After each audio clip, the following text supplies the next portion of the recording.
José Cárdenas informa. En más de 120 frecuencias de radio en México y cadenas asociadas en Estados Unidos y Centroamérica. Telefórmula en los sistemas Easy, Sky, Total Play, Megacable y otros sistemas vía satélite. José Cárdenas informa. Todas las noticias, todas las voces. ¿Qué tal? ¿Cómo le va? Muy buenas tardes en este principio de semana, lunes 14 de febrero, Día del Amor y la Amistad, por supuesto. Estoy saludando a nombre de todo el equipo que hace posible esta emisión informativa cotidiana de Grupo Fórmula Noticias. Al frente del equipo, Óscar Holguín. Óscar, buenas tardes. Buenas tardes, Pepe, y buenas tardes a los amigos del auditorio. En este lunes queremos saludar al equipo de los Rudos. En la información, Isaac Morán. También Héctor García Vega y Francisco Rosales, a quienes les enviamos un fuerte abrazo. En la producción, Charlie Pérez y Juan Carlos Martínez. Claudia Medina, pendiente como siempre de la asistencia general, y nosotros le queremos agradecer a UNO TV por las facilidades para la producción de esta emisión informativa de Grupo Fórmula. Gracias, Óscar. Vamos directamente con la información relevante, con todas las noticias y todas las voces, comenzando por lo que sucedió hoy otra vez en la conferencia del presidente desde Palacio Nacional, cuando se lanza Andrés Manuel López Obrador contra el periodista Carlos Loret de Mola. Minimiza el foro espontáneo de apoyo que se dio en la tarde-noche del viernes y que se prolongó hasta horas de la madrugada del sábado, hablando libremente sin que hubiera convocatoria previa, defendiendo, apoyando al comunicador. Hoy el presidente calificó a los opositores que lo critican, los calificó como golpistas. Dijo que el debate sobre los ingresos del periodista Loret de Mola es un tema que va a continuar. Y voy a pedir al Instituto de la Transparencia. Lo que pasa es que, como me fui de gira, no tuve tiempo para hacer el oficio, porque necesito que se investigue sobre los recibos y las facturas y ver si es cierto y transparentar esto. Aunque el instituto tendría que ver solamente con funcionarios públicos, servidores de algún gobierno. Pero no es el caso de él. Yo también soy ciudadano. No, vamos, pero los ingresos de Loret, finalmente él no es un servidor público, no tendría por qué informarlos el instituto. Todos estos medios tienen que ver con lo público. Todos. Son entidades de interés público. Son concesiones que otorga el Estado. Y es importante también el debate sobre esto. A ver qué nos dicen. No nos adelantemos. Pero estuvo muy bien lo del Todos Somos Loret. Claro que no es de extrañarse que Calderón diga yo soy Loret o Fox o Krause no dijo lo que es Loret. No es mañoso. Dice el presidente, este tema va a continuar. Dijo que el periodista Carlos Loret tiene grandes ingresos porque le paga la mafia del poder para atacar a la Cuarta Transformación, debilitar este movimiento en el poder y que entonces México y su gobierno regresen a los usos y costumbres de la política de antes. Minimizó la ocurrencia del foro promovido en redes sociales con el eslogan Todos Somos Loret, como usted acaba de escuchar. Dijo que afortunadamente no fueron muchos, pues 60 y tantos mil en unas horas no me parecen tampoco pocos, señor presidente. Además, tratándose de un foro espontáneo, eso sí es de llamar la atención, por supuesto, pero en fin, cada quien tiene derecho de ver la realidad como le conviene. Dijo que la empresa, también el presidente dijo que la empresa donde trabaja su hijo José Ramón López Beltrán es de los hijos de Daniel Chávez, supervisor honorífico de la obra del Tren Maya, donde no cobra, no hay ninguna relación de negocios. Y lo que se dio a conocer ayer, o dio a conocer ayer José Ramón, de donde trabaja, en efecto, es una empresa de los hijos de Daniel Chávez que me ayuda como supervisor honorífico en el Tren Maya, pero no cobra absolutamente nada, ni tenemos ninguna relación de negocios. Él no tiene ningún negocio con el gobierno federal, no hay ningún problema de interés, es de los empresarios que nos ayudan porque quiere apoyar en el caso del Tren Maya para concluirlo.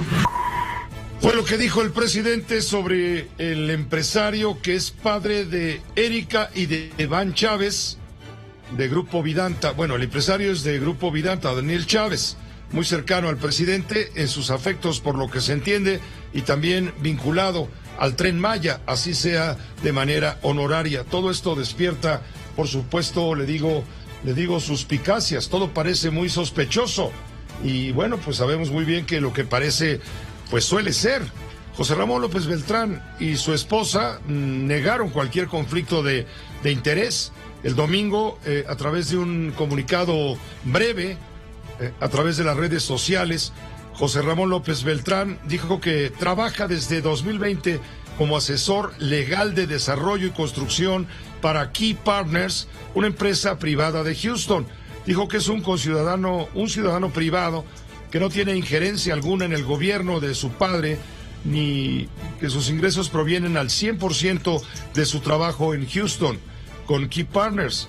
Dijo también que no hubo ni habrá conflicto de interés con la empresa Baker Hughes. Acuérdense que un alto ejecutivo de Baker Hughes es el propietario de la Casa Gris, de la Casa del Escándalo, allá en el condado de Harris, en Houston, Texas, en un barrio, en una zona elegante. Su esposa Caroline Adams, también a través del Facebook, dijo que la casa que se señala en el reportaje de Mexicanos contra la Corrupción y la Impunidad y de la agencia Latinus fue rentada por ella en un momento en que José Ramón aún seguía en trámite para obtener su visa. Expuso que sobre la casa de lujo arrendada que ella fue la que rentó el inmueble bajo los requisitos que se piden en Estados Unidos y para lo cual firmó un contrato. En dicho acto, añadió, López Beltrán aún seguía en el trámite para obtener su visa. Ambos pidieron respeto a su vida privada. Esta postura del hijo del presidente y de su esposa Caroline Adams se da después de un reportaje, le digo, al que hemos hecho referencia y que ha provocado un verdadero escándalo que provoca que el presidente se lance de nuevo con todo en contra de Loret de Mola, minimizando el foro de apoyo al periodista que desbordó las redes y califica a sus opositores como golpistas y los aplasta. El caso es que el presidente López Obrador pues todavía no puede controlar el escándalo de los hechos. Ahora, ¿qué es esto de que el presidente dice trabajar como asesor legal de desarrollo y construcción? Se fundó en octubre de 2018, días antes de que el presidente tomara posesión, pero la página web se publicó apenas hace poco más de 24 horas. Ha estado inactiva. Sospechosamente, el domingo comenzaron a hacerle varias modificaciones. Y Partners ofrece más de 40 años de experiencia combinada en hospitalidad, administración de restaurantes y diseño de interiores para crear y asesorar sobre algunos de los hoteles más importantes de Texas, desarrollos inmobiliarios de lujo. La empresa es responsable de crear proyectos que sepan cómo atender a los huéspedes de la industria hotelera de lujo. En esta compañía en la que trabaja López Beltrán, esta fue fundada por Erika e Iván Chávez, ya le dije, hija del empresario chihuahuense Daniel Jesús Chávez Morán, fundador y dueño del grupo Vidanta, que es un conglomerado de hoteles, centros turísticos, desarrollador de bienes raíces del lujo. Además, funge como miembro del Consejo Asesor Empresarial del presidente López Obrador, quien también lo nombró supervisor honorario de la construcción del Tren Maya. También el grupo Vidanta posee y opera el Aeropuerto Internacional Mar de Cortés en Baja California. Fue fundado por Daniel Jesús Chávez Morán en 1974 y tiene su sede en Nuevo Vallarta, en el estado de Nayarit. Bueno, después de todo este lío, de todo este escándalo, le digo que no acaba de calmarse, los gobernadores y la gobernadora de la Ciudad de México, las gobernadoras y la jefa de gobierno de la Ciudad de México manifestaron su apoyo, los que son de Morena, claro, de la 4T, manifestaron su pleno y absoluto apoyo al presidente Andrés Manuel López Obrador luego del pleito con el periodista Carlos Loret de Mola. Andrea Meraz, tú tienes los datos de esta carta que publicaron los gobernadores de la llamada Cuarta Transformación. Andrea, ¿cómo te va? Muy buenas tardes. Muy buenas. Mostraron su respaldo al presidente Andrés Manuel López Obrador por estos ataques de los que dijeron provienen de quienes perdieron privilegios y se oponen a la reforma eléctrica. En un desplegado difundido en redes sociales enfatizaron que el pueblo no quiere que vuelva el viejo régimen, mismo que López Obrador terminó y consolida a través de un nuevo modelo económico, social y ético. También calificaron al jefe del Ejecutivo como un estadista que recorre el país y es cercano con el pueblo. Los mandatarios locales, 18 gobernadores en total, ya incluyendo a la jefa de gobierno Claudia Sheinbaum, hicieron un balance de lo que el gobierno federal ha realizado en los últimos años. Entre ellos está la construcción del aeropuerto Felipe Ángeles, el Tren Maya, la refinería de Dos Bocas, también la creación de la Guardia Nacional y del Banco del Bienestar, así como los apoyos de los programas sociales a adultos mayores, personas con discapacidad y también a estudiantes. Este documento firmado, pues como te decía, por 17 gobernadores y la jefa de gobierno, pues también aseguran a que actualmente se difunde una propia forma de pensamiento donde el dinero no es un poder supremo, sino la solidaridad y el amor hacia los demás. Desplegado tras las críticas al presidente Andrés Manuel López Obrador, también por temas de la reforma eléctrica, el manejo de la pandemia de COVID-19, pues enfatizaron que justo en México no hubo ni un solo mexicano que se haya quedado sin cama de hospital y sin atención médica. A su juicio, la transformación acabó con los privilegios de grupos de poder y económicos, y pues también comenzó un combate directo en contra de la corrupción por parte de quienes resultaron afectados. Los ataques, en resumen, Pepe, pues son por parte de los adversarios que no quieren ver que el viejo régimen ya se terminó. Esa es la crítica que lanzaron los gobernadores, Pepe. Esa es la crítica que lanzaron los gobernadores sumisos, por supuesto, a la Cuarta Transformación. Y bueno, pensamos, Andrea, que del tamaño de este montón de gobernadores que apoyan al presidente de la República, como es lógico, en el golpe contra Carlos Loret, pues esto es por el entripado debido a la ventaneada de la casa ocupada por el primogénito presidencial, ¿no? Todo un gobierno uniformados, por lo pronto los gobernadores uniformados contra un solo informador. Entonces muchos dicen, bueno, pues todo exceso es mucho, ¿no? Como dicen en Yucatán. En fin, Andrea, muchas gracias por la información. Hasta luego, Pepe, muy buena tarde.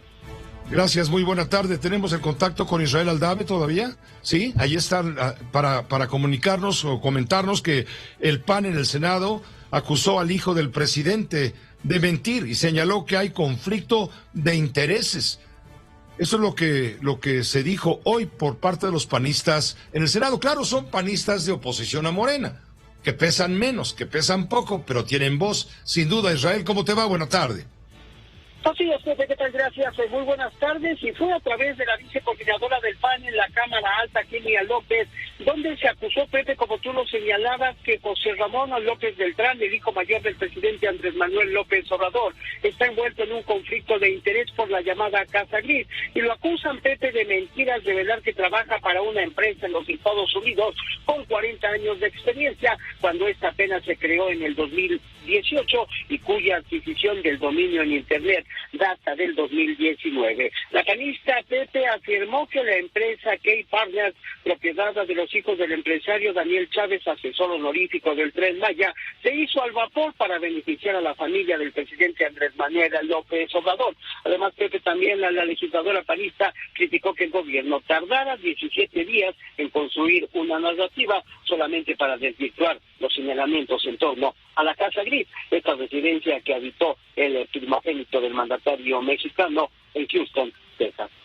Por supuesto que el hijo del presidente miente.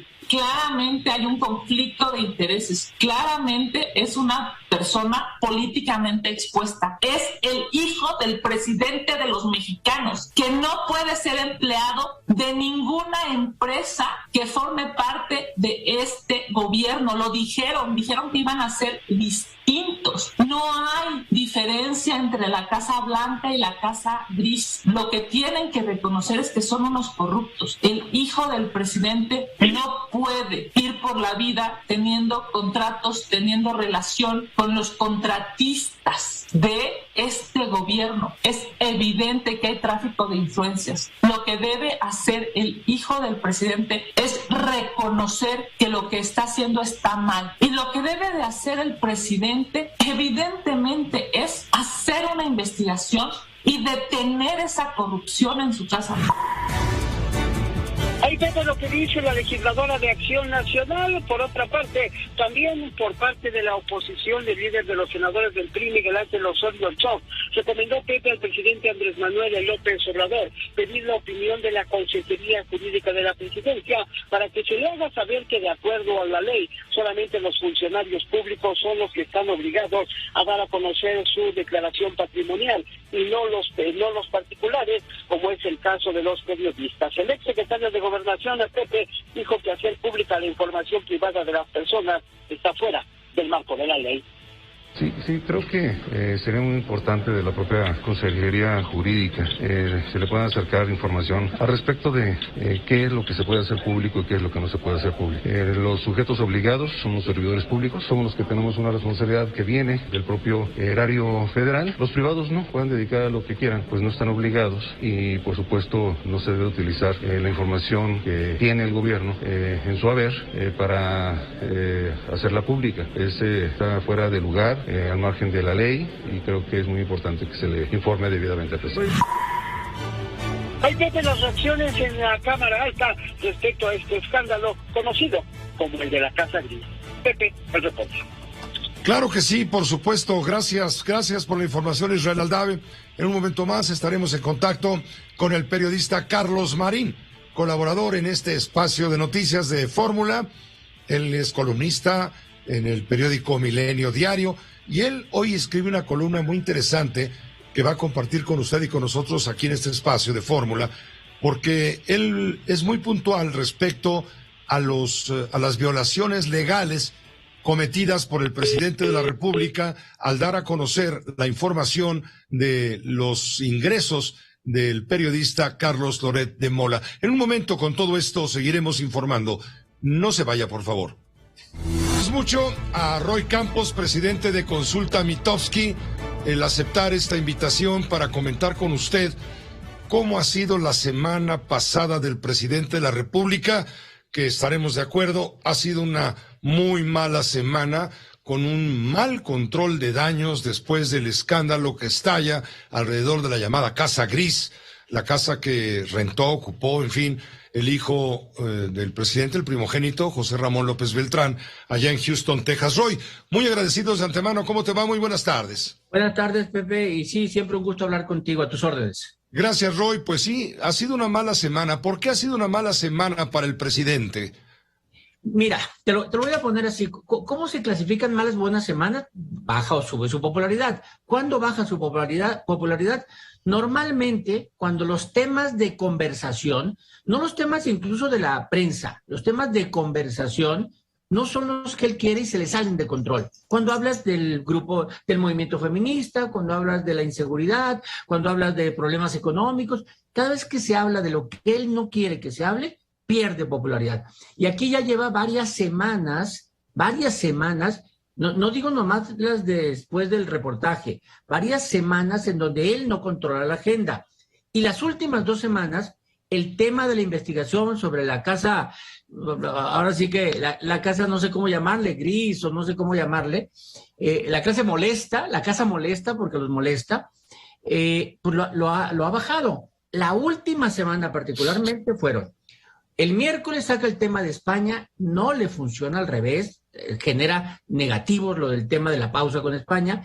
El viernes, la exhibición de los supuestos ingresos de Loret le genera una ola en redes muy en contra, y genera una conversación de fin de semana, pero además toda la semana estuvo marcada por la inseguridad, ¿no? Toda la semana las notas eran, vean Zacatecas, vean Colima, vean Michoacán, vean Tijuana, otro asesinato en Oaxaca de un periodista. Es decir, la idea es un descontrol que eso le genera, ¿no? No tiene el control de la agenda, no tiene las riendas del país y entonces empieza a bajar. La semana fue una muy mala semana. ¿Cuánto ha caído la popularidad del presidente que tú hayas detectado en tu estudio demoscópico? Mira, hace exactamente 2 meses estaba llegando a 67%, hace casi 2 meses, en diciembre, a estas alturas que estaba en una buena situación. Hace un mes estaba por ahí del 14 de enero en 64, ¿no? Hoy está abajo de 61. Es decir, sí ha perdido. Son 5 semanas. Diciembre fue el problema económico, el problema de la pandemia y el problema de la inseguridad. En febrero está siendo el problema de la corrupción y de la inseguridad. La economía no está ahorita el problema. De hecho, en una semana empeoró casi 3 puntos la idea de la corrupción. O sea, casi 3 puntos subió la idea de que hay mucha corrupción y 2 puntos la idea de que hay mucha inseguridad. Es decir, son 2 variables que le están pegando. En popularidad, en solo 3 días, del viernes pasado, cuando se difundió, cuando en la mañanera sacó estos supuestos ingresos, a hoy, en solo 3 días, perdió más de 1 punto, 1.1. O sea, es un ritmo impresionantemente de baja. ¿Crees tú entonces que para esos términos de popularidad no fue una buena estrategia haber exhibido los sueldos de Loret? No. Luego de ¿no fue una buena estrategia? Por lo menos, a ver, yo creo que no fue una buena estrategia, ¿no? ¿Por qué lo hizo? Porque además no podemos decir que es un presidente que no le sabe a la comunicación, le entiende mucho a la comunicación.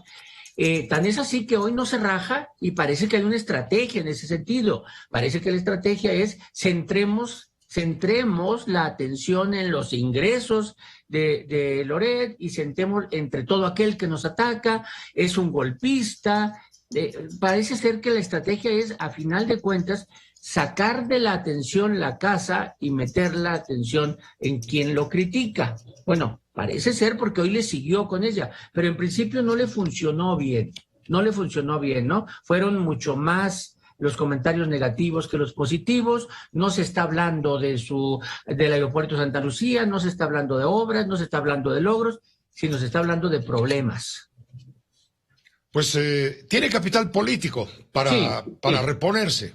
Sí, no, y si alguien pregunta, ¿esta caída pone en riesgo la revocación de mandato? No, nada que ver, ¿no? La revocación creo que es un resultado muy anunciado, baja participación, una gran mayoría a favor de que se quede, un incentivo para participar de los que quieren que se quede mucho mayor a los de que se quieren que se vaya. Entonces el resultado no está en duda. Mala semana, pues, para el presidente de la República, mal manejo en el llamado control de daños, en sus estrategias, claro. Tardío al menos, muy tardío al menos. Y mucho humo para tapar otros temas que son cruciales, como tú los has señalado en este momento, relacionados con la inseguridad, la corrupción y demás. Es lo que estamos viviendo y así hay que aceptarlo. Así es, ¿no? Y además, ni modo que digamos que no hay inseguridad, ¿no? O sea, tampoco es, no sé, los que viven en Zacatecas, en Fresnillo, ni modo, en Villa García, ¿no? En Pánfilo Nateras, ni modo que les digas, no, es cosa de que estamos trabajando. Pues no pueden salir a la calle. O sea, sí hay una inseguridad real la que vivimos en México. ¿Está devaluándose el discurso presidencial? ¿Se está desgastando el discurso presidencial? Mira, yo creo que sí, yo creo que ya hay algo de que entre más tiempo pasa, el discurso de culpa de los anteriores empieza a perder fuerza. También hay que entender que los que están enfrente, ¿no? Llámense como se llamen, y no estoy hablando de partidos, sino en general de gente que no estaba de acuerdo con él, también ya lo entendió también a él, ¿no? Entonces ya entendió, me quiere sacar del debate un tema, quiere meter el tema del penacho de Moctezuma, y no le compraron el tema del penacho de Moctezuma. Entonces yo creo que también hay un asunto de aprendizaje de los opositores. Gracias, Roy, como siempre, por tu observación compartida también en este espacio de Grupo Fórmula. Al contrario, saludos, Pepe. Al contrario, saludos, gracias, el actuario Roy Campos, presidente de Consulta Mitofsky, es una casa de estudios de opinión, viendo cómo sensiblemente el Aprecia ha caído en la última semana 3-4 puntos la popularidad del presidente de la República a consecuencia del tema España y de la pausa en la relación con España y desde luego y sobre todo por el tema de haber dado a conocer los ingresos del periodista Carlos Loret de Mola. Hoy le preguntaba a mi compañera Sara Pablo en la mañanera, bueno, presidente, pero ¿por qué tiene Carlos Loret que dar a conocer sus ingresos o cualquiera?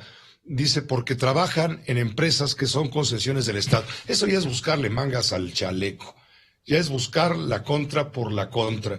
Él no es un funcionario público, me refiero al periodista, cualquiera periodista, no son funcionarios públicos y no tienen por qué dar a conocer públicamente sus ingresos.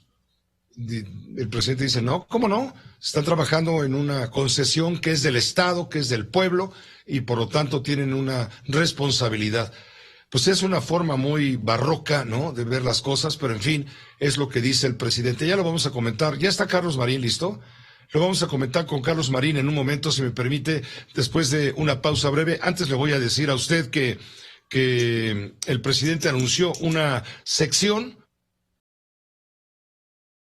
sobre los avances respecto a las investigaciones de homicidios contra periodistas y activistas. Dijo que se va a presentar cada 15 días esta nueva sección en la mañanera. Lo dijo el presidente de la República. Y también Santiago Krill Miranda, el abogado y senador del Partido Acción Nacional, vicecoordinador en la Cámara de Diputados. Dice que ofrece sus servicios gratuitos a los periodistas perseguidos por el actual gobierno. Santiago Krill Miranda destacó que en el caso de Carlos Loret, luego de que el presidente lo acusó de recibir más de 35 millones, pues no es por ser un buen periodista, sino para actuar como un golpeador de su gobierno.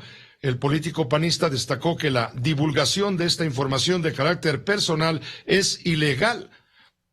Comentemos esto con el periodista Carlos Marín, porque los demonios andan sueltos al principio de la semana y amenazan con alocarse todavía un poco más. Carlos, querido Carlos, columnista del periódico Milenio Diario, colaborador en este espacio. Bienvenido, ¿cómo estás? Muy buenas tardes, Carlos Marín. ¿Qué tal, Pepe? Buenas tardes. Pues hay atropellos legales en todo lo que pasó el viernes con la difusión de los datos de Carlos Loret, y podría darse el presidente el gusto de dar a conocer otros salarios de otros informadores que le son críticos. Bueno, mira, en lo que publiqué hoy está, digamos, la argumentación de por qué se comete delito fiscal, abuso de autoridad, ejercicio indebido del servicio público, coalición de servidores públicos, y hasta se puede añadir el de intimidación. Creo que este es un problema que me hace pensar en quien pues tiene la desventura de caer en pues haz de cuenta, arenas movedizas, y entre más se mueve, pues menos puede salir, se atasca más. Yo creo que la insistencia, la persistencia en irse sobre el mensajero, en este caso, mi tocayo Loret, lo que provoca es que se revierta la intención que tiene el presidente de salir, digamos, airoso de este problema. Ahora, decía yo que en lo publicado está el delito de coalición de servidores públicos porque seguramente algunos o cuando menos uno de sus asistentes, de su staff, de sus achichincles, pues le hizo entrega del documento que dice, ya no se sabe si lo entregaron en Palacio o quién sabe dónde. También dice él, me llegó, y dice la expresión, me entregaron. Bueno, debe haber más de una persona, además del presidente, en el balconeo de esa información que es tan alevosa y tan desconfiable, dicho sea de paso. Pero, fíjate lo que son las cosas. Uno de los delitos que anotaba es el de coalición de servidores, y ahora parece que se han sumado, así sea por, no complicidad, pero sí respaldo de violaciones a la Constitución y a las leyes, 17 gobernadores y la jefa de gobierno. La jefa de gobierno, Claudia Sheinbaum, se puso muy amorosa en su mensaje de esta mañana y se echó toda una prédica, digamos, de amor. Leo textual, dice: el conservadurismo en realidad tiene integrado el odio. Está, en cambio, la 4T basada en el amor, como lo escribió López Obrador en su República Amorosa. Dice, nos mueve el amor, dice Claudia. El odio no construye. El amor es lo que hace construir una nueva sociedad, lo que nos mueve este Día del Amor y la Amistad, el amor, el amor, el amor. Bueno, pues ahora hay una coalición de machuchones amorosos en apoyo al presidente y llama mucho la atención esta prédica de amor en un contexto de siembra frecuente de odio desde Palacio Nacional, pues, en fin. Pero más que amor, Carlos, ¿sí? Más que amor, lo que se está incrementando es la crispación. Por eso me llama la atención, por eso me llama la atención la insistencia ahora de la jefa de gobierno en insistir en que lo más importante de todo es el amor para todo tipo de efectos, en el ambiente, en el contexto de odio y de encono en que está sumido el país. Y pues yo creo que el desplegado que firmaron para acabarla de amorar lo disfrazan de apoyo a la contrarreforma eléctrica. Ellos le llaman reforma.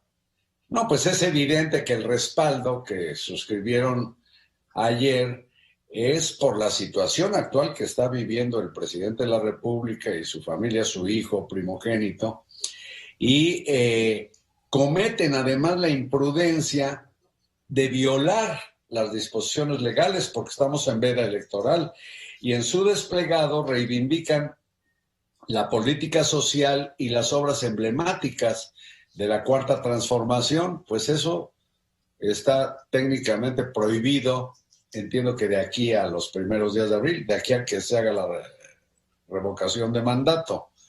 Y mira, esto de los abajo firmantes con la señora Sheinbaum suman 18, pues me hace pensar en cuando a la fuerza policíaca se le acusa de uso excesivo de la fuerza.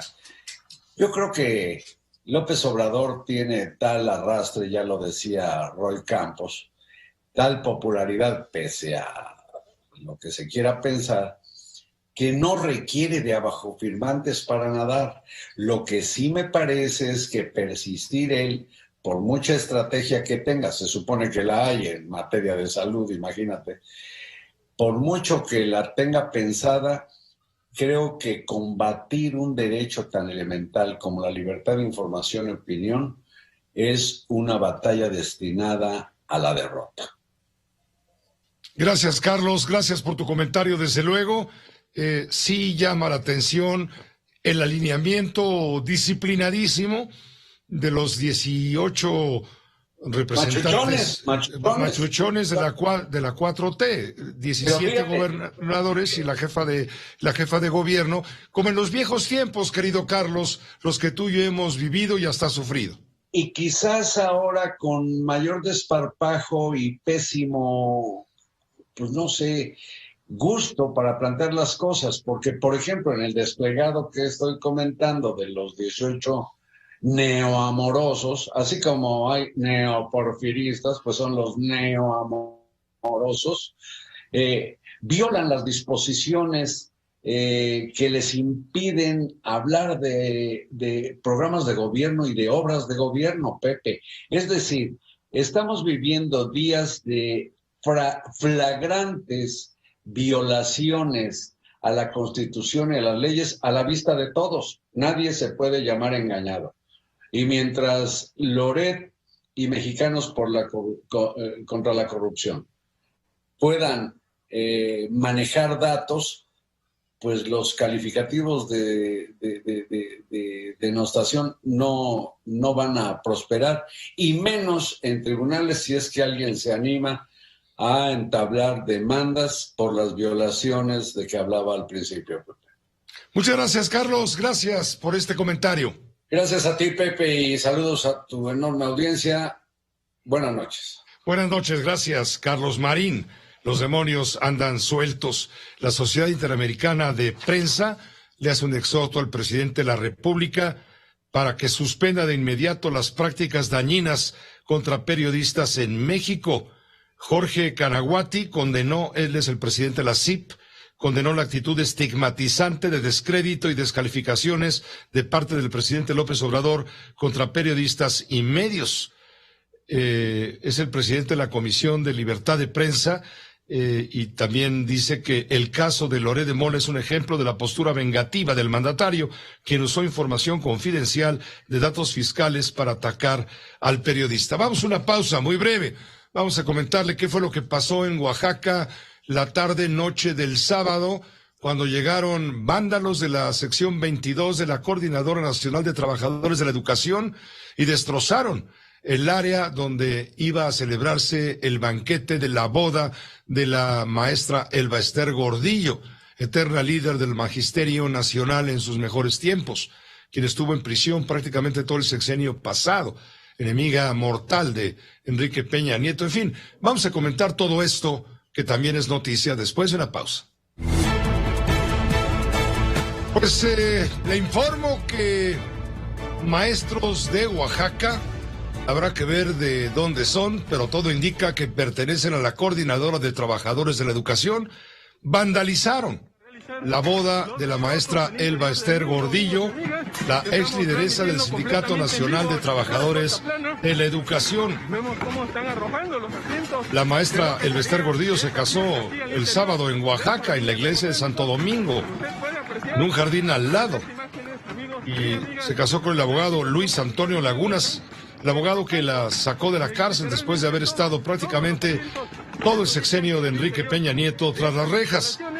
Pero la celebración se vio empañada, porque este grupo, le digo, al parecer de la sección 22 de la coordinadora, destrozó el mobiliario. En el jardín etnobotánico destrozaron sillas, tiraron mesas, arreglos florales, pintarrajearon la cantera. Esta mañana temprano, con el periodista Ciro Gómez Leiva aquí en Grupo Fórmula, la maestra Elba Ester Gordillo dijo que detrás de los ataques de su boda está el gobernador José Murat Kassab. Yo no entiendo qué es la intención de atacar, de intimidar. No entiendo qué pasa en Oaxaca. Yo no puedo comprenderlo. Pero lo único que sé es que lo que están haciendo es porque el Estado mexicano no aplica la ley. Todos tenemos derecho a manifestarnos, pero llegar y con tanta violencia destrozar, afectar obras de arte, se me hace, no es permisible, no para mí, para cualquiera que sea un ciudadano o ciudadana mexicana. No había, los candados desaparecieron, las puertas se abrieron, se saludaron de mano con los que supuestos de seguridad del gobierno, pero también pues aquí sabemos, ¿no? Yo siempre he tenido asuntos con un personaje que tiene mucha protección, que hoy está muy cercano, y que la historia también juzgará, el tiempo nos dará la claridad. ¿Qué personaje más? Desde el poder, el hombre que sigue gobernando este estado. ¿José Murat? Exactamente. ¿Lo ve detrás de esto? Pues yo no lo puedo acusar porque no tengo pruebas, pero lo que dijeron allí, se vio y todo, es que auténticamente venía de ahí. Esto dijo la maestra Ciro Gómez Leiva esta mañana. Dijo que los integrantes de la Coordinadora Nacional de Trabajadores de la Educación llegaron al Centro Cultural Santo Domingo, se saludaron con los elementos de seguridad del Estado, lo cual deja en evidencia de dónde provenían los ataques. Algo verdaderamente penoso, lamentable, algunos pseudo maestros, yo creo que los maestros no tienen esa actitud, esa compostura, esbozando que eran de la sección 22, pues se introdujeron en el jardín botánico, que allí fue la boda, y destruyeron todo lo que, donde iba a ser la ceremonia, que sí se realizó. Lo primero que hay que puntualizar es, hicieron destrozos, queriendo, pues eso, llamar la atención como suelen hacerlo esos grupos, y más cuando en una entidad o en un país no hay Estado de Derecho, y con toda impunidad se pueden meter a centros privados o públicos. Fue en el Jardín Botánico, tratamos de ser lo más cuidadosos, en cuanto a los invitados y todo, y llegaron a hacer esto queriéndonos intimidar. Y lo que he de decir es que, pues, dejarse intimidar tampoco es una forma que yo haya tenido como forma de vida, perdón el pleonasmo.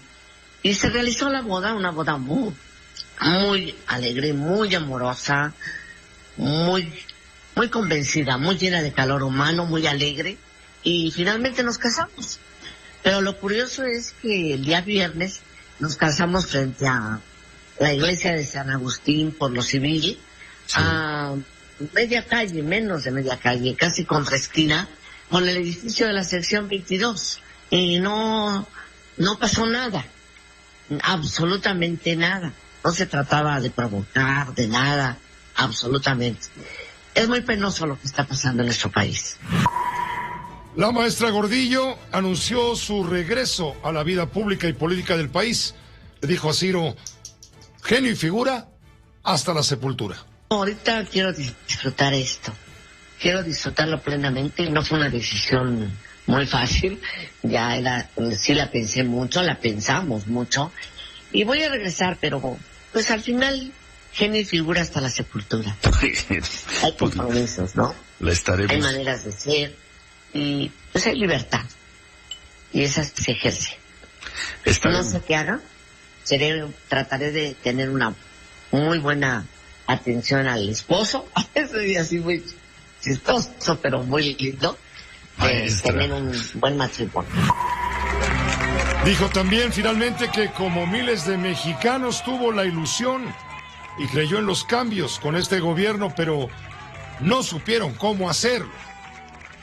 Yo, como muchos mexicanos, tuve una enorme ilusión de que los objetivos, el planteamiento en esencia de voltear a los pobres, de desarrollo en el sur, de elevar la calidad de vida y la dignidad humana, es maravilloso. Y creí en ello. Lo que es lamentable es que nunca supieron cómo hacerlo. Y que el Estado de Derecho, de impunidad, que el instrumento de la ley sea utilizada única y exclusivamente con visión política. Como lo veo, lo siento, como muchos mexicanos, con una enorme tristeza, una educación abandonada, un sistema de salud desarticulado, unas confrontaciones que las viví en la boda, estériles, enfermas, que no ayudan a un país plurétnico, multicultural, donde la pluralidad, la democracia ha sido sueño para izquierdas, aún para algunos de la derecha, mucho, y a unos que ni derecha ni izquierda. País. No, estoy triste en ese aspecto. Es lo que dijo esta mañana con el periodista Ciro Gómez Leiva, aquí en Grupo Fórmula, la maestra Elvester Gordillo, después de lo que pasó el día de su boda allá en Oaxaca. Pues ella señaló que detrás de todo esto no puede acusar directamente, pero sospecha se trata de una reacción de quien gobierna realmente Oaxaca, José Murat Kassab. Bueno, su hijo, el gobernador Alejandro Murat, hoy hizo una declaración donde asegura que su administración ha generado condiciones de gobernabilidad para que cualquier persona que elija la entidad como destino para casarse pueda hacerlo de forma pacífica. Esto lo dijo luego de que integrantes de la sección 22 del Sindicato de Trabajadores de la Educación irrumpieran en la celebración del enlace nupcial de la maestra Elvester Gordillo y su ahora esposo, el abogado Luis Antonio Lagunas. La exlideresa dijo como que el presunto responsable era José Murat Kassab, padre del actual mandatario Alejandro Murat. Lo que ya usted escuchó en parte de lo que le transmitimos hace un momento. El gobernador dice que su administración ha generado condiciones de gobernabilidad para que cualquier persona que elija a la entidad como destino para casarse pueda hacerlo en forma pacífica. Esto fue lo que dijo. Queríamos hablar con Eloy López Hernández, el líder de la sección 22 de la Coordinadora Nacional de Trabajadores de la Educación. Sin embargo, pues decidió no responder a la llamada. Ignoramos la causa. El que sí responde es Rafael Cardona con su cristalazo, que ya está listo para comentar con usted esto que algunos interpretan también como un manifiesto político. Rafael, ¿cómo te va? Muy buenas tardes. Muy buenas tardes, José, me da mucho gusto saludarte. Pues sí, Pepe, yo creo evidentemente que lo que la señora Gordillo ha dicho en esta entrevista que tú has tomado y has reproducido en partes, pues es un manifiesto. ¿Por qué? Porque abarca una serie de puntos que tienen que ver con los principales aspectos de la política y además embiste frontalmente a la Cuarta Transformación y la acusa de varias cosas. La primera, la acusa de no saber hacer todo aquello que anunció que haría. Habla de esta incorporación del sureste a la economía, habla de la igualdad que se había ofrecido y termina diciendo que nada de esto se ha logrado porque no lo saben hacer. Bueno, pues si no lo saben hacer, alguien es el responsable de tener ahí personas que no lo saben hacer. Pero sabemos a quién le dirigía ese mensaje la maestra Gordillo. Después tiene otro punto que a mí me parece fundamental. Dice que la educación está abandonada. Y hablar del abandono de la educación en Oaxaca, en donde la CENTE ha ejercido durante mucho tiempo una presión por encima de la habilidad política de cualquier gobierno estatal, porque la CENTE solamente entiende con dinero. Y mientras se les dé dinero a través del instituto educativo, al cual se le han quitado y se le han devuelto funciones, mientras se le devuelvan las prebendas que tuvo toda su vida para no evaluar a sus integrantes, cuando se les regala la abolición de la reforma educativa, pues ella dice que la educación está abandonada. Y además, no solamente está abandonada, sino que desde mi punto de vista hay un gran desafío de ir a restregarles su felicidad exactamente en la tierra de donde son más violentos y agresivos los maestros disidentes y que es el semillero que ha impedido que el sindicato que ella controló durante mucho tiempo sea el único sindicato de maestros en este país. Da también un repaso sobre el asunto educativo y dice, el asunto sanitario, y dice que la salud está desarticulada. Y pues en la desarticulación de la salud, pues está obviamente el pésimo manejo de la pandemia, está la mortandad derivada de este mal manejo y está también pues la escasez crónica de las medicinas que se agudizó terriblemente en este sexenio. Y para rematar dice que tanto en Oaxaca como en el país el Estado de Derecho no se respeta. Y habla muy en el tono de esto que ya sabemos del caso de la Casa Gris, de cómo se está utilizando la ley como un instrumento, no como una fórmula de convivencia, que eso es lo que la ley debe ser a final de cuentas. Y entonces la maestra dice, y yo voy a seguir adelante. Ella está anunciando que se va a reagrupar con las fuerzas políticas que ella pueda coordinar y que ella pueda llamar a la lucha quizás electoral en algún momento. Y entonces pues parece que éramos muchos y ahora ya tenemos más. iba yo a decir otro refrán, pero mejor no lo digo, porque pues no se vale durante la cosa de la boda. Pero bueno, la maestra está de regreso y por lo visto viene con los ánimos renovados, con el corazón lleno de potencia amorosa y esta nueva vitamina para su causa política. Yo no digo que deba preocupar a nadie, pero creo que desde ahora tenemos un nuevo actor importante, mucho más dinámico y mucho más activo de lo que había estado desde su salida de la prisión, a donde fue arrinconada injustamente.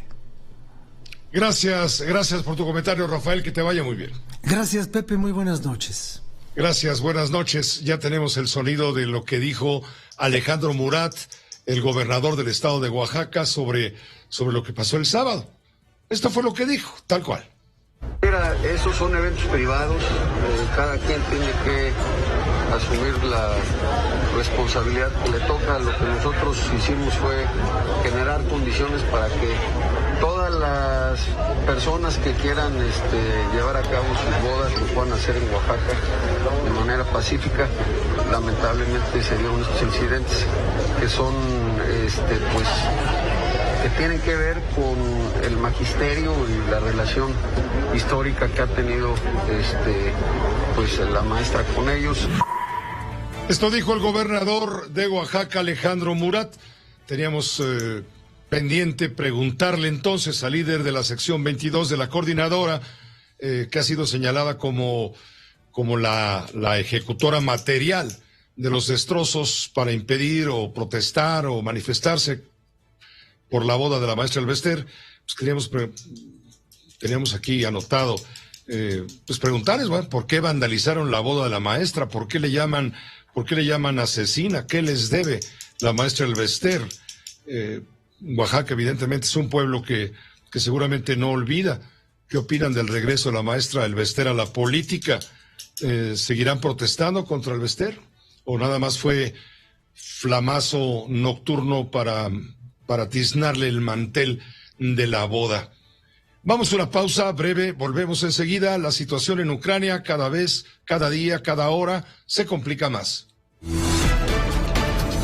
Su opinión es importante. Más adelante con las noticias, permítame el contacto con el ingeniero Alberto Hernández Unzón, su pronóstico del tiempo para lo que resta del día, de este día 14, de la amistad y del amor y no sé cuántas cosas, y para las próximas horas también, del día de mañana, las primeras horas del día de mañana. Ingeniero, ¿cómo te va? Alberto, Pepe, buenas tardes. Buenas tardes, Pepe, muy buenas tardes, gusto en saludarte. En las próximas horas el desarrollo de nubes de tormenta eléctrica en 2 corredores. El primero, Zacatecas, Aguascalientes, Durango y San Luis Potosí. Y el segundo, zonas del Valle de México, Tlaxcala, Puebla, Veracruz, Hidalgo y Querétaro. Vientos por ahora de los 80 kilómetros por hora en la zona del Istmo y Golfo de Tehuantepec. Para la Ciudad de México, 22 grados centígrados, incrementos nublados con alta probabilidad de nubes de tormenta eléctrica, chubascos y lloviznas. Temperaturas por debajo de 0 grados centígrados en zonas montañosas del norte y centro del país, y temperaturas arriba de 35 grados centígrados a lo largo del Pacífico, desde Sinaloa hasta Chiapas. Pepe, muy buenas tardes. Gracias, Alberto Hernández Unzón, meteorólogo de Grupo Fórmula Noticias. Tomaremos en cuenta, claro, tu pronóstico del tiempo y recomendaciones, donde están soplando vientos de guerra, ráfagas intensas, que pueden convertirse, claro, en un huracán. Es en la zona donde se encuentra Ucrania, allá por la amenaza que puede significar eventualmente un ataque armado una invasión por parte de las fuerzas de Vladimir Putin de Rusia. Bueno, pues según el presidente de Ucrania, Volodymyr Zelensky, el 16 de febrero será declarado como el Día de la Unidad en Ucrania, luego de las versiones del posible inicio de una invasión rusa para ese país ese preciso día. Dijo que ese día, el día 16, pasado mañana, los ucranianos colgarán banderas nacionales, usarán cintas azules y amarillas y mostrarán al mundo su unidad. Esta medida consistente en aumentar la consolidación de la sociedad ucraniana y fortalecer su resistencia en las condiciones de crecientes amenazas híbridas, pues la tenemos que tener. Por supuesto, la tenemos que tomar. La TV española lo está difundiendo en este momento. Pues aquí en Ucrania destacan las últimas declaraciones de su presidente, Volodymyr Zelensky, quien da credibilidad a las previsiones más alarmistas de Washington y dice que Ucrania podría ser invadida por las tropas rusas nada menos que pasado mañana, el miércoles. Por eso ha llamado a la unidad de los ucranianos y ha dicho que tomará medidas. Parece que cunde el pánico entre la clase política ucraniana porque durante las últimas horas hemos sabido que 23 parlamentarios ucranianos han abandonado el país. El presidente les ha ordenado que vuelvan de inmediato. Desde Moscú hay signos de distensión. Sin embargo, el ministro de Exteriores ha dicho que todavía se puede llegar a acuerdos con Estados Unidos y con la OTAN, pero lo cierto es que sus tropas están desplegadas en torno a todas las fronteras de Ucrania, incluso muy cerca de aquí de la capital, a apenas 200 kilómetros se encuentra la frontera de Bielorrusia y ahí siguen haciendo maniobras militares los rusos y los bielorrusos. Además, hoy Zelensky se ha reunido con Olaf Scholz, el canciller alemán, a quien le ha mostrado preocupación. Scholz le ha dado solidaridad y también apoyo económico. Mañana Scholz deberá hacer otro tipo de equilibrios en su reunión de Moscú con Vladimir Putin, a quien le unen también intereses gasísticos. Sí, ¿qué le dijo Zelensky a Scholz, el canciller alemán, este día cuando se reunieron? Precisamente teniendo como objetivo el análisis de lo que parece ya inminente. Tenemos el sonido. Un avión militar alemán que transportaba refuerzos de tropas aterrizó este lunes en Lituania. El primero de varios despliegues previstos por la OTAN en medio del temor de la región a una posible invasión rusa de Ucrania. Los esfuerzos diplomáticos para evitar lo que Estados Unidos ha advertido que podría ser un inminente ataque ruso entraron en una nueva ronda, cuando el canciller alemán se reunió con el presidente ucraniano en Kiev. Con más de $2.000 millones, hemos hecho que la economía ucraniana sea más resistente e independiente. Frente a la influencia extranjera, hemos garantizado su autonomía y resistencia. Y puedo asegurarles que continuaremos este apoyo con la misma determinación.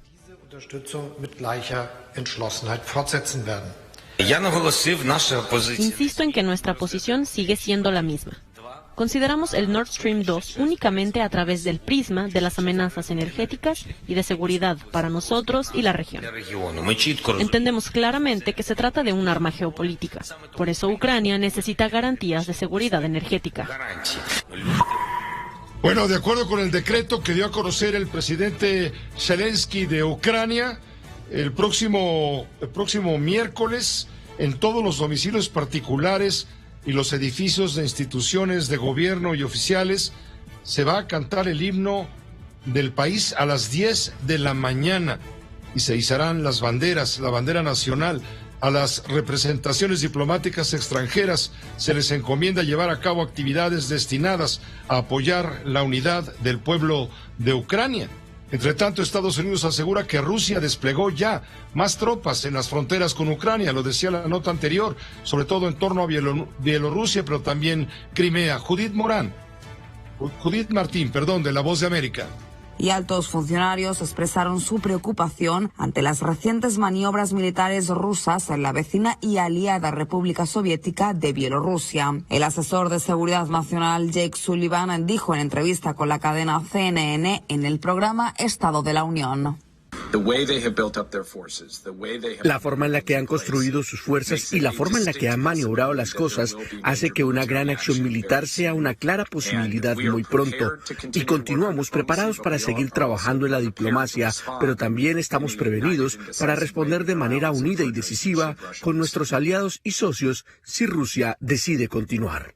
En tanto, Moscú niega cualquier intención de iniciar un conflicto armado con Ucrania, pero tampoco manifiesta indicios de una desescalada para disminuir las tensiones, más bien todo lo contrario. Y es que este fin de semana el Ministerio de Defensa de Rusia publicó un vídeo en el que podían verse decenas de buques militares y afirmó que más de 30 barcos de su flota del Mar Negro zarparon recientemente para practicar maniobras navales. Judith Martín Rodríguez, Voz de América.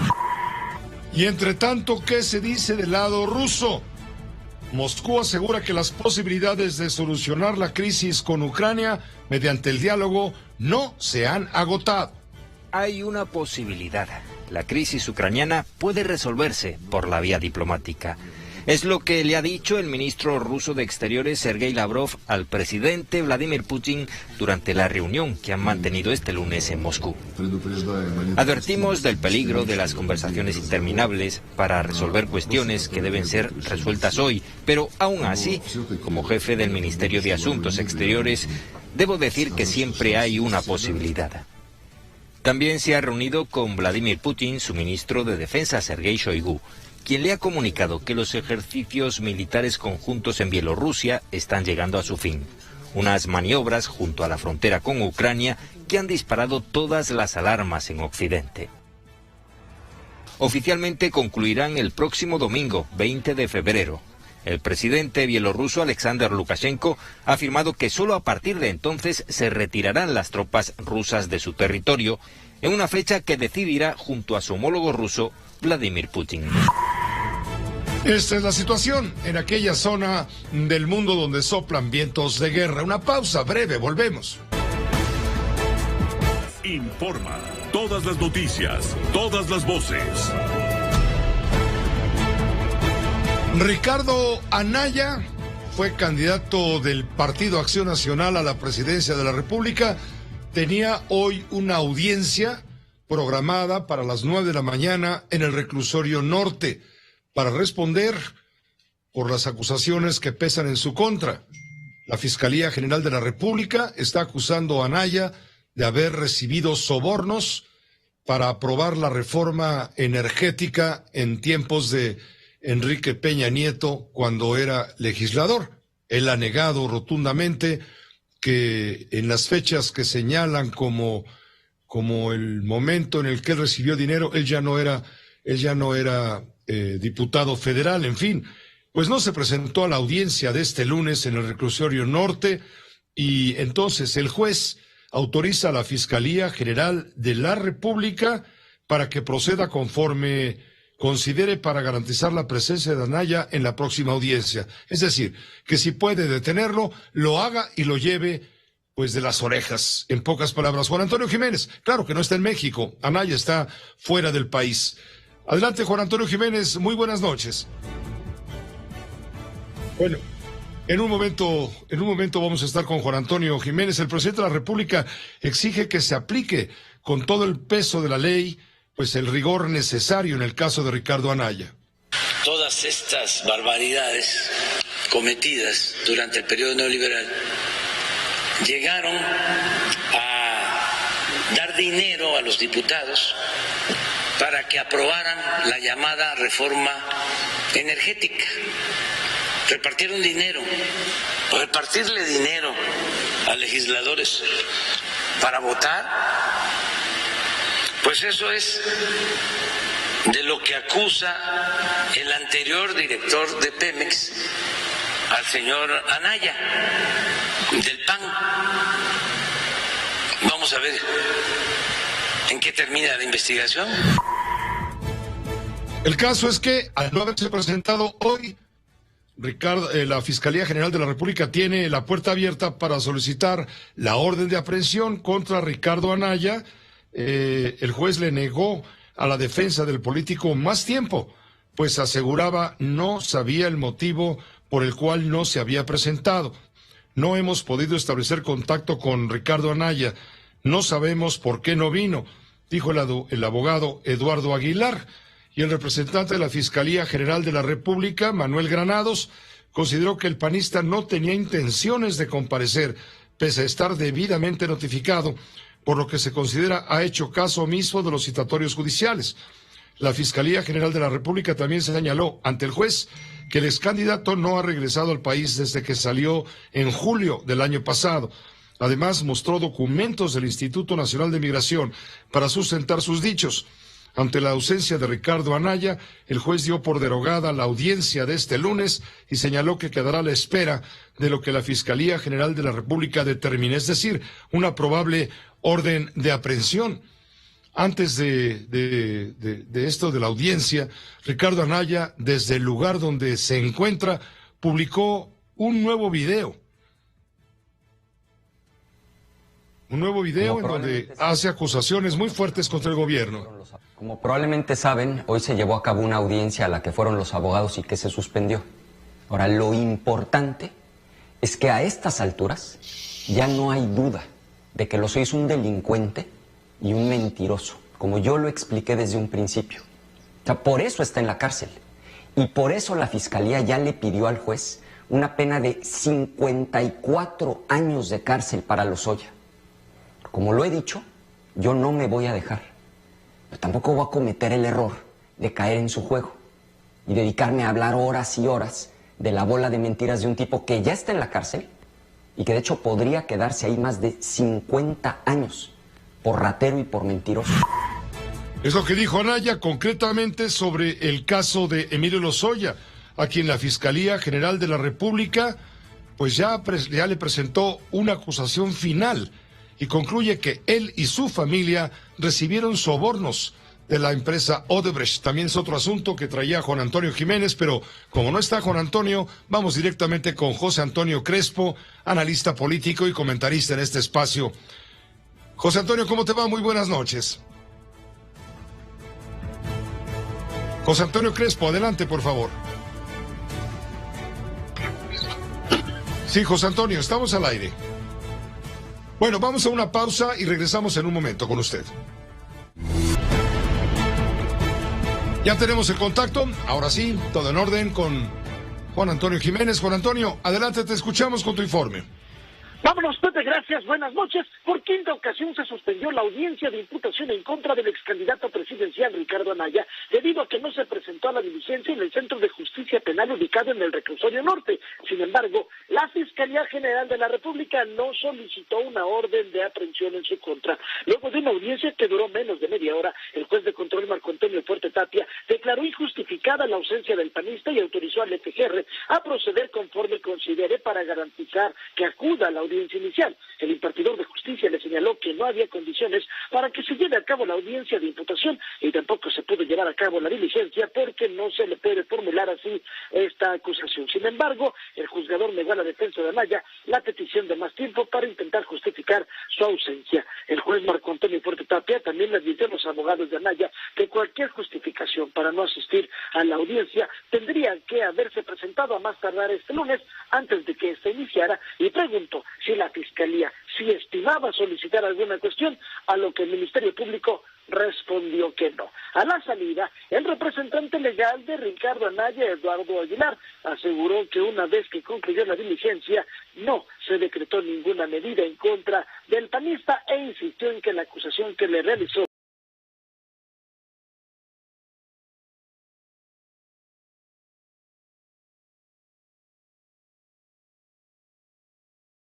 es absolutamente inverosímil, no es una acusación que tenga sustento legal, está basada con testigos que ya dijeron que no participaron en ningún hecho de corrupción, está basada también en hechos que no tienen sustento con los registros de la Cámara de Diputados en cuanto a entrada del señor Ricardo Anaya el día que dicen que estuvo en la Cámara, en relación con los diversos temas que evidentemente el señor Lozoya acusa. Y lo que sí les puedo decir es que es una acusación de un delincuente que está en la cárcel.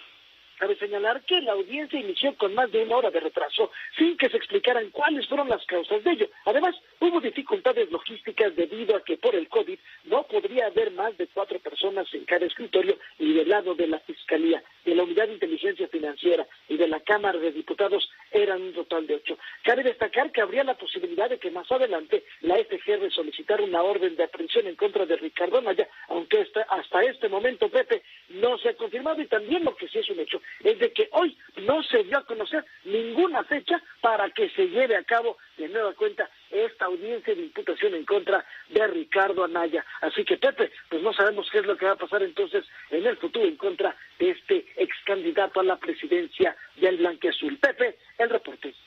Correcto, eso en cuanto a Anaya, pero también la Fiscalía General de la República ha presentado acusación final contra Emilio Lozoya, quien está en la cárcel. Es que precisamente precisamente esto va junto con pegado, porque la Fiscalía General de la República presentó su acusación final en contra de Emilio Lozoya por el caso de Odebrecht, en lo que concluye que el exdirector de Petróleos Mexicanos y su madre fueron los únicos destinatarios de los sobornos. Tras 5 años de investigaciones que tuvo la FGR, detallaron que Lozoya Austin recibió dinero de la constructora brasileña Odebrecht a través de empresas ligadas a su familia en cambio de la adjudicación de un contrato para la realización de obras en la refinería de Tula Hidalgo. De esta manera, las acusaciones que había hecho la representación social de la Federación descartan que dichos sobornos fueran para agilizar la reforma energética, como se había dicho en un principio. Así las cosas, la Fiscalía está solicitando una pena de 46 años de cárcel por los delitos de operaciones con recursos de procedencia ilícita, asociación delictuosa y cohecho, además de que también exige una multa de 87 millones de pesos y 6 millones de dólares por reparación del daño en contra. Todo esto de Ricardo Anaya, mientras que para su madre, la señora Gilda Susana Austin, la FGR solicita una pena de 23 años de prisión y el pago de 262,000 pesos de multa. La FGR cuenta con las declaraciones de 6 exdirectivos de la empresa brasileña, quienes acusaron que se pagarán los sobornos a través de su división de operaciones estructuradas, y así esta será la acusación para que dé inicio ya a la etapa intermedia en el proceso que se le sigue a este servidor público, tan solo por este caso de Odebrecht. Y si nos estamos dando cuenta, Pepe, si atamos los cabos sueltos, pues nos damos cuenta que el FGR está nada más ya imputando directamente por el caso de Odebrecht a Emilio Lozoya y a su mamá. Entonces no hay ya imputación en este caso y no hay acusación en contra de todos los diputados, todos los senadores, todos los políticos que había señalado, más de 80, pues no hay nada en contra de ellos. Tal vez por eso es de que hoy la FGR no haya solicitado ante el juez una orden de aprehensión en contra de Ricardo Anaya. De cualquier manera, hay que estar atentos.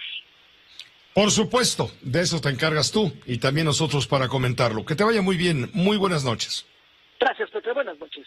Buenas noches, está en la línea y enlazado, por supuesto, el doctor José Antonio Crespo, comentarista político en este espacio de noticias de Grupo Fórmula, con el tema Ricardo Anaya, quinta vez que no se presenta a una audiencia y ahora sí, tal parece que la Fiscalía General de la República podrá obrar como mejor juzgue conveniente para traerlo y comparecer, evidentemente, por la fuerza. José Antonio Crespo, ¿cómo te va? ¿Cuál es el fondo político de todo esto? ¿Cómo lo estás leyendo? Muy buenas noches. Bueno, pues a mí se me hace que hay una fuerte contradicción que cada vez queda más clara con los propios datos de la Fiscalía, porque por un lado han llegado a la conclusión de que Lozoya en realidad no tenía la información que ofreció. Lozoya engañó al gobierno mexicano, le dijo que tenía muchísima información fidedigna para involucrar a muchísima gente en la cuestión de Odebrecht, en fin, de lo de la reforma energética, etcétera, y no ha dado nada, absolutamente, hasta que pasaron algunos meses y la propia Fiscalía llegó a la conclusión de que Lozoya en realidad no tiene nada que ofrecerles. Y por eso le quitaron su categoría de testigo protegido o de colaboración, como se llame, y está en la cárcel. Por eso me parece a mí que es absurdo que continúen con el caso de Anaya. ¿Por qué? Porque Anaya era uno de los imputados bajo premisas que se han demostrado que son falsas. Incluso el propio expediente que le tienen a Anaya y que pidió Anaya en su momento, ya fuera de México, porque no se quiso arriesgar a que aquí lo agarraran injustamente, él mismo lo presentó y dice, aquí hay puras contradicciones de fechas, de personas. Aquí dice que yo estuve en el Congreso tal día y no hay registro. Aquí dice que yo recibí dinero para la reforma energética y esa ya había pasado varios meses. Y así una gran cantidad de contradicciones. Si además la Fiscalía ya llegó a la conclusión, como lo acabamos de oír, de que el único que recibió ese dinero y se quedó con ese dinero fue el propio Emilio Lozoya y si acaso su mamá, pues entonces, ¿por qué le siguen buscando a Anaya? Se me hace a mí una cuestión ya totalmente fuera de lógica y si continúan con eso, yo le empiezo a ver más una motivación política que un verdadero interés en aplicar la ley, en hacer justicia, en llamar a rendición de cuentas, porque en realidad el caso de Anaya ya no tiene ningún fundamento y la propia Fiscalía está dando los elementos para que lleguemos nosotros mismos a la conclusión de decir, ¿y por qué siguen persiguiendo a Anaya? Si ya dijeron que todo se quedó, digamos, alrededor de Emilio Lozoya, Pepe. Enterado, entendido, claro, eso está evidenciado. Pero Anaya no va a venir a México, no va a comparecer porque sabe lo que le espera. Y hace bien porque no va a cometer el mismo error que desafortunadamente cometió Rosario Robles, de decir, yo creo en la justicia mexicana, en la justicia de un país que está dirigido por un presidente bolivariano, donde lo que menos le importa es la ley. Hemos visto cómo López Obrador violenta la ley una y otra vez, sin ningún pudor. Bueno, pues ahí se equivocó Rosario Robles, y vaya que le ha costado, pero Anaya dijo, no, yo no voy a caer en la misma trampa, yo arreglo las cosas desde afuera, porque si no me meten en la cárcel quién sabe cuánto tiempo, cuando en realidad su caso es muy frágil, de hecho no tiene sustento, Pepe. Pues muchas gracias por el comentario, José Antonio Crespo, como siempre, como todos los lunes. Pepe, buenas noches. Que te vaya muy bien, muy buenas noches, el doctor José Antonio Crespo. Permítanos una pausa muy breve, volvemos enseguida. Internet, josecardenas.com. Grupo Fórmula José Cárdenas informa. Todas las noticias, todas las voces. Permítame enlazar a Enrique Hernández y a Aldo Reyes. Ellos están afuera de la Secretaría de Gobernación. Se han reunido alrededor de 150 personas.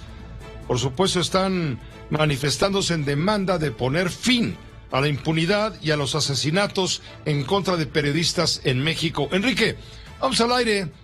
Estamos contigo pendientes. Adelante.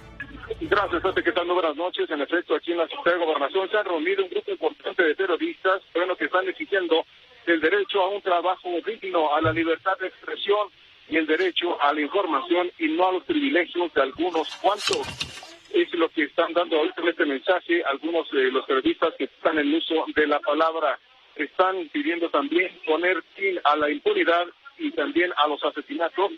Esto es a recordar a Eber López, Roberto Toledo, Lourdes Maldonado, Margarito Martínez y José Luis Gamboa. Vamos a escuchar al compañero, al colega periodista que está hablando en este momento. Los escritos de denuncia, porque en México se está creando un camposanto, un panteón para enterrar la libertad de expresión. Compañeros, no dejemos el periodismo en manos de los tiranos. Ahí las palabras de uno de los compañeros que están encabezando esta movilización aquí en las afueras de la Secretaría de Gobernación, y bueno, están ellos exigiendo precisamente el que ya se acaben privilegios y que el periodismo sea completamente dignificado y acabar con muchas personas, muchos compañeros, muchos colegas que tienen más de 2 años sin recibir un salario digno y que siguen trabajando y simplemente no son reconocidos. El trabajo a la vida y a la expresión. El reporte que tengo, Pepe. Han colocado, Enrique Hernández, han colocado fotografías de los periodistas asesinados, los comunicadores asesinados, también algunas veladoras, y todo el mundo está leyendo, digamos, un manifiesto común. Sí, es correcto, Pepe. Son 5 sillas negras donde hay un moño negro y la foto de los compañeros que han sido asesinados en lo que va de este año, y acompañado de veladoras, y que bueno, realmente es un escenario donde ellos están pidiendo justamente la dignidad, retomar la dignidad hasta el ejercicio periodístico y poner fin a esta impunidad. Bueno, pues muchas gracias, Enrique Hernández. Gracias también a Aldo Reyes por mandar esta imagen en vivo, en directo, desde las afueras de la Secretaría de Gobernación. Que estés bien. Buenas noches, Pepe. Gracias, muy buenas noches. Hablando de los periodistas muertos por los cuales está viendo esta protesta y manifestación, por lo pronto le informo que dieron prisión preventiva a los presuntos asesinos del periodista Eber López, asesinado, le digo, la semana pasada, el 10 de febrero exactamente. Ricardo G.R. y Ricardo E.C., señalados como probables responsables del delito de homicidio en agravio del periodista Eber López Vázquez, allá en Salina Cruz, en la región del Istmo, fueron presentados ante el juez de la causa penal. Se les dictó prisión preventiva, según informó la Fiscalía General del Estado de Oaxaca. donde por cierto también trascendió que una persona falleció y 3 resultaron heridas por disparos como saldo de un ataque armado en contra del presidente municipal de San Pedro Tapanatepec, Humberto López Parrazales. Personal paramédico ofreció los primeros auxilios a los heridos, incluyendo al alcalde, y después los ingresaron a un hospital en Juchitán de Zaragoza. En el ataque falleció Rangel López Medrano, de 42 años, escolta del alcalde, quien viajaba en la camioneta que fue atacada por un grupo armado. En Aguililla murió un campesino allá en Michoacán, en la Tierra Caliente, un campesino de nombre Cristóbal, que radicaba en este municipio y perdió la vida tras pisar una mina artesanal en la zona rural de la entidad, a la cual se han desplazado más de 1,000 elementos del ejército para atender la grave situación de seguridad que ha generado la disputa del territorio por parte de grupos del crimen organizado. Marcos Morales, ¿cómo te va? Buenas noches. Hola, ¿qué tal, Pepe? Muy buenas noches, un gusto poder saludarte. Efectivamente, en la Tierra Caliente michoacana, un campesino murió y su hijo resultó lesionado cuando al circular a bordo de una camioneta en las cercanías de unas parcelas de su propiedad, se estalló un artefacto explosivo en la localidad del Colomo, municipio de Tepalcatepec. Las víctimas eran vecinas de la población del Aguaje, municipio de Aguililla. Ellos habían acudido a sus terrenos de siembra para revisar su estado. Sin embargo, en un camino ya a unos metros de llegar a las parcelas, sobrevino el estallido, mismo que a decir de fuentes cercanas al caso. Se trató de la explosión de un artefacto de manufactura casera tipo mina. Trascendió que el padre e hijo viajaban en una camioneta Toyota. Del lugar falleció el señor Cristóbal M., de 79 años de edad, mientras que su hijo, Humberto M., de 45 años, resultó lesionado, él fue hospitalizado. Cabe recordar que apenas el pasado 31 de enero, otro artefacto similar explotó en el camino Peixán del Colomo, lo que provocó lesiones a 8 elementos del ejército mexicano. Pepe, es el reporte. Gracias, Marcos Morales, por la información. Saludos por allá. Hasta pronto. Hasta luego, buenas noches. Buenas noches, Marcos Morales de Raza Informa, en colaboración con Grupo Fórmula. La Fiscalía General de Justicia de Zacatecas confirmó el asesinato de 4 jóvenes quienes habían sido privados ilegalmente de la libertad durante el fin de semana en la capital del estado. Aún se desconoce el paradero de la víctima plagiada con el grupo, una víctima plagiada con el grupo. Según la dependencia, los jóvenes habían partido a la capital del estado en la camioneta de uno de ellos, asistieron a un bar durante la madrugada del sábado, lugar de donde fueron plagiados. También allí en Zacatecas, una mujer perteneciente a la Policía Municipal de el municipio de Guadalupe sufrió un atentado. Hombres armados dispararon en múltiples ocasiones contra el vehículo donde viajaba la víctima, quien fue reportada sin vida. Tenemos el contacto con Omar Hernández en Zacatecas. Omar, ¿cómo te va? Buenas noches. Gracias, buenas noches, Pepe. Efectivamente hay consternación en el municipio de Francisco Murguía, también conocido como Nieves, después de que 4 de sus jóvenes, quienes eran originarios de esta población que se encuentra al norte de la entidad, pero que estudiaban y trabajaban en la capital, pues vinieron el fin de semana, estuvieron en un bar y los privaron de la libertad ilegalmente en su propia camioneta. Es decir, se los llevaron ahí y en la camioneta aparece efectivamente el día de ayer en Genaro Codina, habían dicho primero 3 hombres, después se sumó.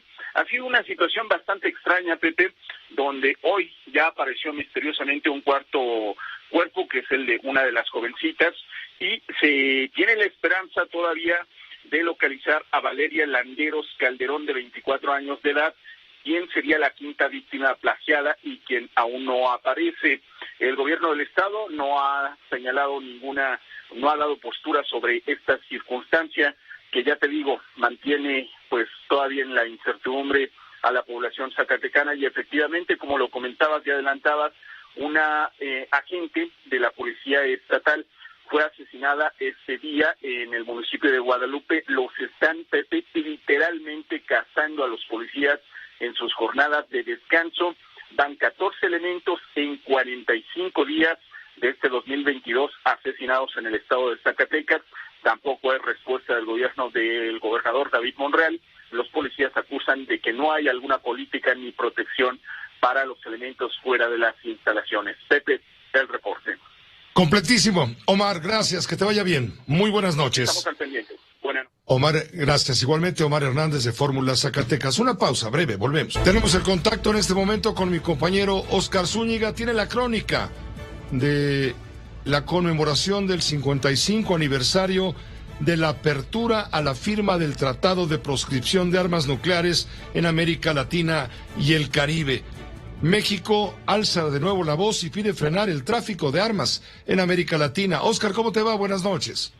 Gracias, Pepe. ¿Qué tal? Muy buenas noches. Y precisamente al conmemorarse el 55 aniversario de la adopción del Tratado para la Proscripción de Armas Nucleares, el canciller Marcelo Ebrard resaltó que nuestra región fue pionera en prohibir este tipo de armas y hoy México toma como inspiración este tratado para ir en contra de las denominadas armas ligeras, que recordemos que México está precisamente demandando a empresas de armas de los Estados Unidos, esto por el tráfico ilícito de armas que realizan en nuestro país.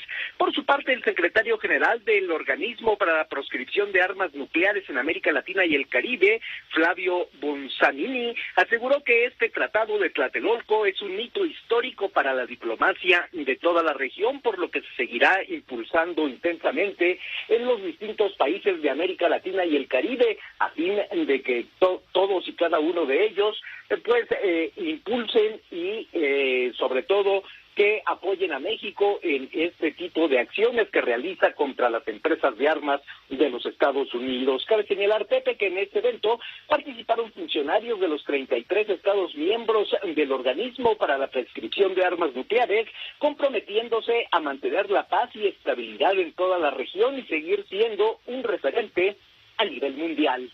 Pepe, el reporte. Completo. Gracias, Oscar. Buenas noches. Gracias, muy buenas noches. También en materia diplomática de relaciones exteriores es importante comentar con usted que el canciller español José Manuel Álvarez asegura que su país quiere acelerar y no pausar las relaciones con México. Rechaza de nuevo las palabras injustificadas pronunciadas la semana pasada por el presidente Andrés Manuel López Obrador. La rechazó de nuevo de manera tajante. Rechazábamos tajantemente unas palabras que eran injustificadas por dos motivos, porque no el gobierno de España, la sociedad española no ha hecho nada para motivarlas y porque no responden a la realidad de la relación entre dos pueblos hermanos. En estos momentos esas relaciones no están pidiendo una pausa. Están pidiendo que los gobiernos acompañemos lo que no deja de ser una aceleración año a año desde hace por lo menos 15 o 20 años. 7.000 empresas españolas en estos momentos en México, dando empleo directo a 300.000 mexicanos e indirectos a más de 1 millón de mexicanos. Ha reiterado el canciller español, el ministro de Exteriores de España, lo que había dicho la semana pasada. Siguen molestos en España por la pausa decretada por el presidente de la República. También le informo que murió Colombia Moya, destacada bailarina, coreógrafa, maestra de danza, pero también actriz, guionista, promotora, investigadora y crítica. En la Escuela Nacional de Danza hubo un homenaje. Ella estuvo muy cercana a Nelly y Gloria Campobello, en particular con la maestra Magda Montoya. Estudió actuación en México, tuvo pues muchos personajes importantes que estuvieron en su carrera, como Fernando Wagner y Seki Sano. Fundó la Escuela Nacional de Danza Moderna y de Instructores de Arte. Montó coreografías para el equipo olímpico de gimnasia de Cuba. Fue profesora del Centro Universitario de Teatro y del Centro de Teatro Infantil. Falleció Colombia Moya Moreno, destacada bailarina, coreógrafa, maestra de danza, actriz, guionista, promotora, investigadora, crítica, una gran mujer. Dejó de existir Colombia Moya. Nuestro pésame a la familia. Y hasta aquí llegamos con lo importante de la información. A nombre del equipo, gracias por su atención y confianza. A continuación, sintonice en estas frecuencias de radio La Fórmula Financiera. Lo esperan Mari Carmen Cortés, Pepe Yuste y Marco Antonio Mares, periodistas del estilo financiero, claro. Y en Telefórmula, Leonardo Curcio. Hasta mañana, 6 de la tarde. Aquí nos vemos y escuchamos sin falta.